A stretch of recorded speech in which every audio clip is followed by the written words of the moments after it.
Hello and welcome back to the channel. Today we are going over all the spoilers from Bloomburrow for day 2 combos and synergies that we're going to be seeing in standard and other formats.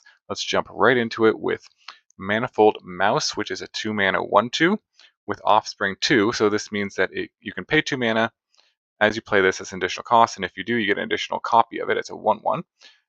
Not bad here because it is just a 1/2, so making it a 1/1 copy is not that much of a downgrade, which is always something to consider when you're thinking about the offspring cost of a card.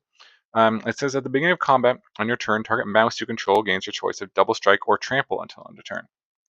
So notably, you can target itself and just have it have trample or double strike, which isn't bad. If you make the offspring copy, you can target another thing with the offspring copy. So they can both have double strike, or one can have double strike and trample.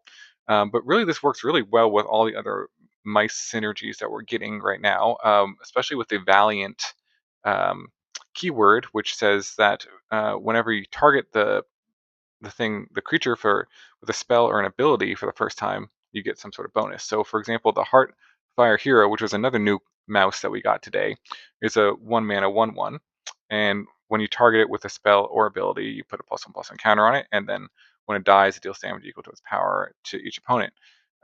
So, pretty powerful mouse. I would think as a 1-drop, you could go turn 1, play the Heart Fire Hero, turn 2, play the Manifold Mouse, target it with its ability, so it gets a +1/+1 counter, give a double strike attack for 4 right away, and then you can continue to target it each turn. Also with the Flowerfoot Swordmaster, that also has Valiant, and so when you targeted that, it would pump all your mice. So kind of nice mice curve going on here. These cards all kind of work pretty well with Monstrous Rage, so I think you'd probably want to play Monstrous Rage in that deck. Kind of boosting the power of the Heartfire Hero and also targets it, so it triggers the Valiant. Giving some double strike with Monstrous Rage. It's sort of like Embercleave kind of action, having trample and uh, double strike and pumping the power. So I think there's certainly a pretty good aggressive mice shell shaping up here for us in standard. Next up, we've got the Sunspine Links, which is a 4 mana 5/4 elemental cat. Players can't gain life, damage can't be prevented, and when it enters, it deals damage to each player equal to the number of non-basic lands that player controls. So, um, the cards I'm kind of thinking about when I thought about this is, well, it's kind of metagame dependent, right? You are kind of dependent on your opponent having damage prevention or life gain, and so it could just be more of a sideboard card against those kinds of things, or your opponent having a lot of non-basic lands. But it's a pretty good blink target, I would think, in general, if the meta has a good amount of non-basic lands in it. Having Fortune on 2 and then playing this the next turn, you could just get its come into play ability, maybe do 4 to your opponent if they have all non-basics, and then blink it again, do 4 again, attack for 2 with Fortune.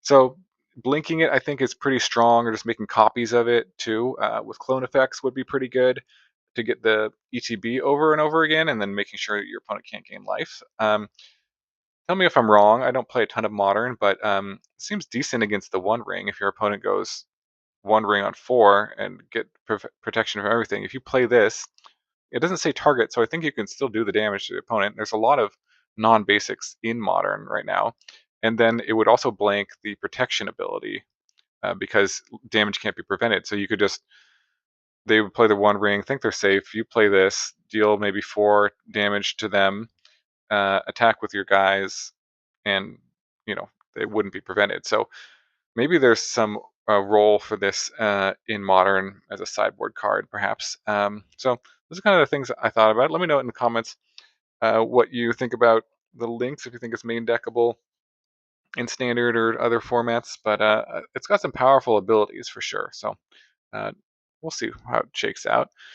Okay, next up we've got Zorine, which is a pretty powerful bat cleric, 3 mana for 3/3 flying vigilance. And when a bat you control attacks, you gain a life. And when it enters or attacks, you can pay 2 mana, a white and a black, and 2 life. And when you do return target non-land permanent card with mana value 3 or less from your graveyard to the battlefield with a finality counter on it. So kind of Deep Cavern Bat is a really good bat. We already have in Standard. But and I think that would certainly go into this bat shell for sure. But I wanted to kind of think about what are the kind of bats and how could we kind of get more life gain triggers from this if we wanted to. There are some cards in Standard that make bat tokens, such as the Sanguine Evangelist, Greed's Gambit, and Bat Colony all make bat tokens. So that would trigger off of this, and we'll see what other kind of um, bat lords we get or other effects for bat tokens that could be beneficial. Um, but this would also kind of, if your Sanguine Evangelist died, you could bring it back again with Zorine and then get another bat token. So there's sort of some synergy there. Or if somehow your bat colony died, you can get it. You could bring it back. And with Greed's Gambit, you could even like sacrifice the Sanguine Evangelist and bring it back that way, or just using Helping Hand also brings back everything. You could bring back the Zorine itself if it died with the Helping Hand, and then when it comes back into play, you could pay the 2 and it brings something else back from your graveyard. So I think this card's pretty strong. It's got a pretty powerful effect to just get a ton of card advantage off of it, gain some life, evasive threat.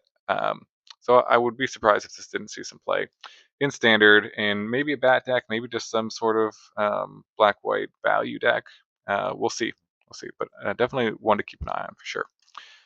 All right, and next up we've got a 1-drop, the Iridescent Vine Lasher. I love this card, a Lizard Assassin, which is both kind of relevant creature types, and we haven't seen very many lizards yet. We'll kind of see more. I know one of the themes is your opponent losing life, so this card works really well. It has Offspring too, so you can play this on turn 1 or on turn 2. You can get 2 of them. And again, just making a 1/1 copy of it is almost the same as just having a regular one of these. Notably, it does have 2 toughness, so that's pretty good in Modern. When there's a lot of pinging effects in Modern, having 2 toughness can matter for Bowmasters and things like that. Landfall, whenever a land you control enters, this creature deals 1 damage to target opponent. So 1 mana cards with landfall are always pretty strong. And this you don't even have to attack to get its effect, and you can get 2 of them. So in older formats with fetch lands, or there are some coming to play tapped fetch lands, the new Capenna ones are rotating, but there's still some. There's still a few other ones I think in Standard that could trigger this twice. But I was also thinking of Tai Joaquin would be kind of a sweet ability because it doesn't care. It doesn't care as long as there's a ping effect on the stack. It'll double that. So if you paid 3 mana with Tai Joaquin, for example, and then you played a land, or you could actually just play a land with this ability on the stack, then use Tai Joaquin and add additional mana to it. If it was a fetch land, you could play the fetch land, get the ability on the stack, get another land, hold that ability on the stack, then use Tai Joaquin to add that much damage to both of the pings. So some cool synergy there, perhaps. Maybe pretty good with Aftermath Analyst, which brings back a bunch of lands and just does a bunch of landfall all at once and just kind of finish your opponent off that way. It also commits crimes because it targets. This is target opponent. So kind of sweet with anything that a crime deck, you would probably want this in. But also Free Strider Lookout is especially sweet because it's like whenever you commit a crime, you get a land, and then whenever a land comes into play, you trigger the landfall ability again for this. So you keep pinging your opponent over and over again, getting more lands with this and keep pinging them. So definitely some cool synergy there. I think this card is going to see play in Standard and probably older formats as well.